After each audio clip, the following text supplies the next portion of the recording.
వస్తుంది మేము ఎక్స్పెక్ట్ చేస్తున్నాం. 317 జీవో మీద దామోదర రాజనరసింహ కమిటీ వేసింది. అంటే కమిటీ విధి విధానాలు ఎలా ఉండబోతున్నాయి? అంటే మామూలుగా మీ సమస్యలు తీర్చడం కోసం వాళ్ళు అంటే ఒక రూపకల్పన చేయనున్నారా? ఆల్రెడీ గవర్నమెంట్ లెవెల్లో కోదండరామ్ సార్ కానీ ఇంకా ఇంటెలెక్చువల్ తోటి డిస్కషన్స్ అయినాయి. వాటిలో నేను కూడా ఉన్నాను. కొన్ని దాని ప్రెసిడెన్షియల్ ఆర్డర్తో ముడిపడి ఉన్నాయి. కొన్ని సమస్యలు ఆల్రెడీ అందులో 317 చాలామందికి నష్టం జరిగింది. కొంతమంది దానికి 317 వల్ల ప్లేస్లు కూడా అడ్జస్ట్ అయ్యారు. మళ్ళీ వాళ్ళకి ఇబ్బంది రాకూడదు. సీనియారిటీ విషయంలో చాలా ప్రాబ్లమ్స్ ఉంటాయి. మల్టీ జోను జిల్లా ఇవన్నీ ఉన్నాయి. ఇవి కూడా కొత్త కాంప్లికేషన్స్. ఈ జిల్లా వాళ్ళు అటు చిన్న జిల్లాలు అంతా కూడా. సో కొత్త జిల్లాలు అంటున్నారు. 33 జిల్లాలు ఏర్పాటు జరిగినప్పుడు చాలామంది ఉద్యోగులను ఇష్టం వచ్చినట్టు ట్రాన్స్ఫర్ చేశారు. అవును. ఆ ట్రాన్స్ఫర్ అనేది ఒక ప్రాతిపాదిక లేదు, ఒక జోనల్ వ్యవస్థ అంటూ సరిగా లేదు. సో అందులో జరిగిన చాలామంది ఏమన్నారంటే అక్రమాలు జరిగాయి, ఇష్టం వచ్చిన రీతిలో ట్రాన్స్ఫర్ చేశారు, ఎవరికి నచ్చినట్టు వాళ్ళని పోస్టింగ్లు ఇచ్చారనేది. ఇప్పుడు ఇందులో 30 జిల్లాలకి ఉద్యోగ సంఘాలుగా మేము ప్రభుత్వంలో పార్టీ అండ్ పార్షల్ కాబట్టి మేము ప్రభుత్వ విధానాల గురించి క్వశ్చన్ చేయలేము. ఉద్యోగులుగా వచ్చినప్పుడు కంపల్సరీ జిల్లాలు ఫార్మేషన్ కాగానే టెంపరీగా పంపిస్తున్నాం. పర్మనెంట్గా ఇమీడియట్గా జస్ట్ 2-3 మంత్స్లో చేస్తామన్నారు. 3 years 4 years 5 years కూడా సెటిల్ చేయలేదు. ఒక ఎంప్లాయీ టెంపరీగా పోయిన ఎన్ని రోజులు చేస్తారు? జూనియర్ని తీసుకెళ్ళి రిమోట్ ప్లేస్లో వేశారు. అంటే ఎక్కడైతే రిమోట్ ఏరియాలు ఏజెన్సీ ఏరియాలో ఉంటాయో అక్కడ పోయి కొత్త పోస్టులని ఫిలప్ అయినాయి. సీనియర్లు అంతా ఇక్కడ ఉన్నారు. ఇప్పుడు రిటైర్ అయిపోతే ఎక్కడ పోస్టులు ఖాళీ అవుతాయి?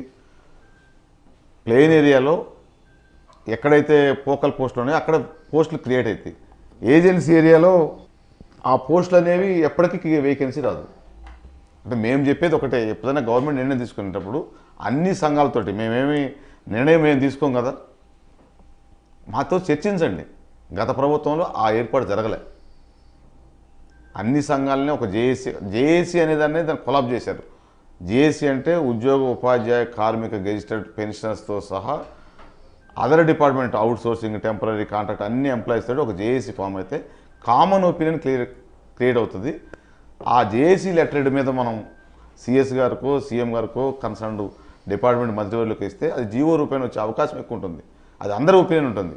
ఇప్పుడు ఇది అందరి ఒపీనియన్, కొందరు ఒపీనియన్, కొందరిది కూడా కాదు, ఒక్కరి ఒపీనియన్, ఇద్దరు ఒపీనియన్ అట్లా తయారైంది. కాబట్టి ఇవన్నీ గందరగోళ పరిస్థితులు ఏర్పడ్డాయి. 317 జీవో ఇచ్చేప్పుడు కూడా అధికారులకి ఏముంటుంది, ఐఏఎస్ ఆఫీసర్లు తప్పు చేశారు అంటారు. ఐఏఎస్ ఆఫీసర్లు ఎప్పుడు తప్పు చేయరు. వాళ్ళకి టైం సఫిషియెంట్గా టైం ఇచ్చినప్పుడు టోటల్ చర్చ సాయంత్రానికి కావాలి, రేపు మార్నింగ్ కావాలంటే వాళ్ళు అరీబరీ చేస్తారు, తప్పు జరుగుతాయి. కొద్దిగా టైం తీసుకొని చేస్తే ఇప్పుడు బరాబర్గా చేశారు. ఇప్పుడున్న ముఖ్యమంత్రి గారు 317 మీద అడావుడు ఏం చేయలేదు. 3-man committee, cabinet sub committee వేశారు. మంత్రివర్యులు అన్ని సంఘాలను పిలుస్తారు, చర్చిస్తారు, సాధకంగా చూస్తారు. మీకున్న డిమాండ్లు ఏంటి? అందులో ఎవరైతే లోకల్ క్యాడర్ వాళ్ళని తీసుకెళ్ళి, ఇప్పుడు ఎక్కడో నారాయణపేట ఉన్న అతన్ని జూనియర్ మోస్ట్ ఉన్నాడని చెప్పి తీసుకెళ్ళి ఆదిలాబాద్ వేశారు.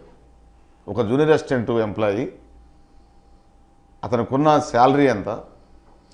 జోనల్ వ్యవస్థను డివైడ్ చేయడం అనేది కూడా గత ప్రభుత్వం తీసుకుంది. అసలు అందులో ఒక ప్రాతిపదిక జరిగిందేనా? దాన్ని కూడా మేము ప్రామాణికంగా జరగలేదంటున్నాం.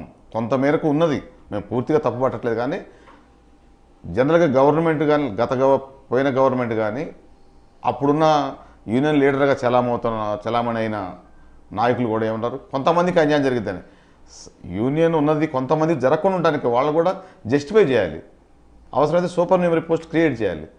ఇప్పుడు చేసేదే ఇప్పుడు కూడా నెక్స్ట్ వేకెన్సీస్ రిమోట్ ఏరియాలో యూత్కి అన్ని ప్రాంతాలకి సమాన ప్రాతినిధ్యం ఉండాలి. వేకెన్సీలు ఎరైజ్ అయ్యేటప్పుడు ఓన్లీ సీనియర్ని ఇక్కడ ఉంచుతాం, జూనియర్ని పంపిస్తాం అంటే జూనియర్ ఇప్పుడు రిటైర్ కాడు, అక్కడ వేకెన్సీ రాదు. ఇంకో 20 years వరకు కూడా రిమోట్ ఏరియాలో కొత్త వేకెన్సీ రాదు. వేకెన్సీలన్నీ హైదరాబాద్ చుట్టుపక్కల ప్రాంతాల్లో జిల్లా హెడ్ క్వార్టర్స్ ప్రాంతాలు, పాత జిల్లా హెడ్ క్వార్టర్ ప్రాంతాల్లో వేకెన్సీలు వస్తాయి. అంటే అక్కడ ఉన్న వాళ్ళకి జాబ్స్ వస్తాయి.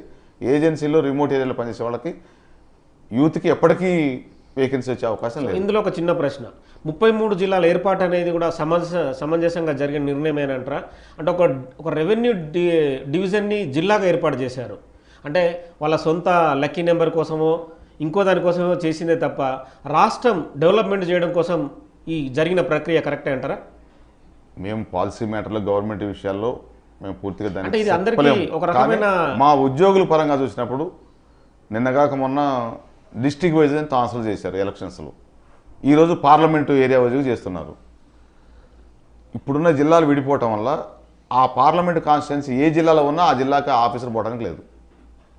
అంటే మాకు డైరెక్ట్గా ఎఫెక్ట్ పడలేదు, కానీ ఇండైరెక్ట్గా దాని ఎఫెక్ట్ మా ఎంప్లాయీస్ మీద చాలా ఉంది. ఖచ్చితంగా పడుతుంది. ప్రమోషన్స్లో కానీ ఈ సర్వీస్ మ్యాటర్లు చాలా ఎఫెక్ట్ పడుతుంది. అదే గవర్నమెంట్ మీకేమవుతుంది, మీకేం సంబంధం అంటారు. అధికారులకు కానీ ఎంప్లాయీస్కి కానీ జోనల్ సిస్టంలో కానీ ఈ జిల్లాలు చేసేటప్పుడు కొంచెం ప్రామాణికంగా పాత జిల్లాలు ఒక ఏరియా రెవెన్యూ డివిజను లేదు పార్లమెంట్ కాన్స్టిట్యున్సీ లేదా అసెంబ్లీ కాన్స్టిట్యున్సీ తీసుకుంటే బాగుండేది. నష్టం జరిగింది మాకు. అదే డైరెక్ట్గా మేము ప్రభుత్వంలో పబ్లిక్ సర్వెంట్గా దాని గురించి మేము కామెంట్ చేయలేము. ఎంప్లాయీస్కి చాలా నష్టం జరిగింది. గత ప్రభుత్వంలో ఉన్న మాజీ మంత్రి శ్రీనివాస్ గౌడ్